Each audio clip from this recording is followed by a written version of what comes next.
Mbi 430 milion euro është investimi në armatim dhe në pajisje në këto 4 vitet e fundit. Më përpara, ushtria jonë ka pasur veç automatik të llojit Heckler Koch dhe Revole, që do të thotë se ka qenë më pak e pajisur edhe se vetë policia e Kosovës. Ndërkaq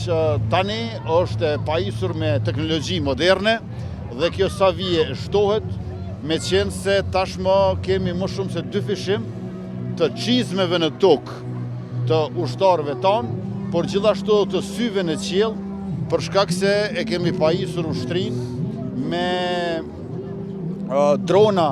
Skydagger dhe TB2 Bayraktar nga Turqia, Puma nga Shtetet e Bashkuara të Amerikës, e do ta kemi së shpejti edhe fabrikën e municionit, si dhe të prodhimit të dronave made in Kosova. Në veçanti duhet theksuar edhe sistemin antitank Javelin nga Shtetet e Bashkuara të Amerikës. Pastaj